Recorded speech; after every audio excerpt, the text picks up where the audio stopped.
আগামী জাতীয় সংসদ নির্বাচনটি সুষ্ঠু হবে কিনা বা নিরপেক্ষ হবে কিনা, এবং অনেকে বলছেন যে আওয়ামী লীগ ছাড়া জাতীয় পার্টি ছাড়া তা নির্বাচন হবে না, সুষ্ঠু হবে না, যেহেতু আওয়ামী লীগ স্থগিত বর্তমান, আওয়ামী লীগ ছাড়া সুষ্ঠু নির্বাচন হবে না।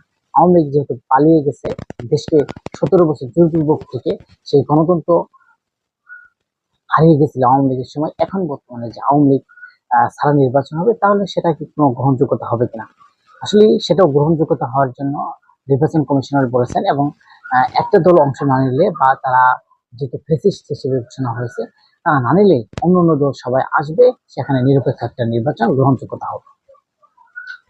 এখন কথা হচ্ছে যে পুলিশের মানে এত কিছু থাকার পরেও মানুষের মনে সন্দেহ হতে পারে যে আগামী নির্বাচনটি আসলে সুষ্ঠু করতে পারবে কিনা।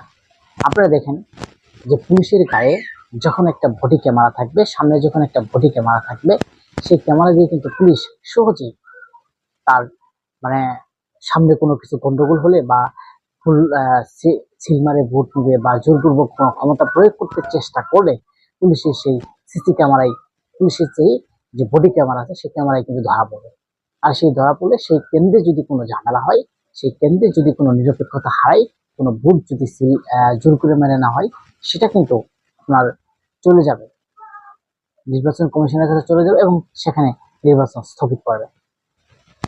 এবং আপনারা জানেন আনসার, বিজিবি, নৌবাহিনী, সেনাবাহিনী, প্রতিটা বাহিনী, বিজিবি সহ এবং প্রতিটা বাহিনী আগামী নির্বাচনে দায়িত্ব পালন করবে। তার মধ্যে সেনাবাহিনীর 1 লাখ সেনাবাহিনী, সারা বাংলাদেশে 1 লাখ সেনাবাহিনী রয়েছে। এতে সেনাবাহিনীর আরো এক কথায় 1 লাখ সেনাবাহিনী দিয়ে প্রায় 1500 সেনাবাহিনী একটা জেলায় পড়ে।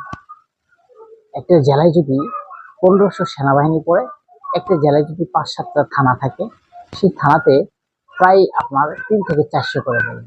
3 থেকে 400 করে যদি পড়ে একটা থানায়, এবং প্রতিটা ইউনিয়নে, আপনার একটা ইউনিয়নে যদি আপনার একটা থানাতে আপনার 500 করেও, আপনার ধরেন যদি 1 লাখ সেনাবাহিনীর ভিতরে 1 লাখ সেনাবাহিনীর ভিতরে যদি 1500 করে সেনাবাহিনী একটা জেলা পর্যায়ে পড়ে, তো একটা থানা পর্যায়ে দেখা যাচ্ছে আপনার 200-300 করে পড়বে।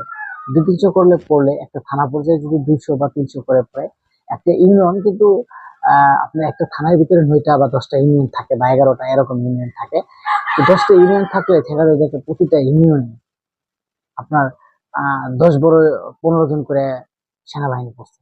তার মধ্যে প্রতিটা কেন্দ্রে 3-4টা করে সেনাবাহিনী পড়বে, বা 2টা করে সেনাবাহিনী দিলে যথেষ্ট। প্রতিটা কেন্দ্রে প্রায় 2টা করে সেনাবাহিনী ইনশাল্লাহ পড়ে যাবে। কিন্তু তাহলে কিন্তু বাংলাদেশের একটা গ্রহণযোগ্যতা নির্বাচন সম্ভব। কারণ এই সেনাবাহিনী থাকলে সেখানে কোনো নির্বাচন বিতর্ক বা জোরপূর্বক হওয়ার কোনো সম্ভাবনা নাই। কারণ সেনাবাহিনী যেখানে আছে সেখানে সুষ্ঠু, সুন্দর, নিরপেক্ষ নির্বাচন অবশ্যই হবে, অবশ্যই গ্রহণযোগ্যতা হবে।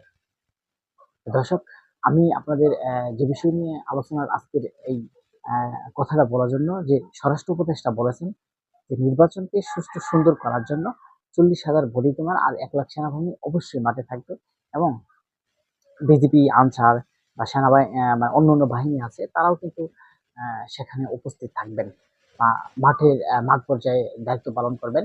এবং আগামী নির্বাচন অবশ্যই এই স্বরাষ্ট্র উপদেষ্টা একটা কথাই বলেছেন যে আমরা যখন ক্ষমতায় চলে যাব, তখন রাস্তাঘাটে যদি আমাদের দেখা হয়, কোনো মানুষের সাথে দেখা হয়, তারা যেন বলতে পারে যে ভাই, আপনি যে নির্বাচনটা করে দিয়ে আসছিলেন সেটা খুব সুন্দর, একটা সুন্দর নির্বাচন হয়েছে।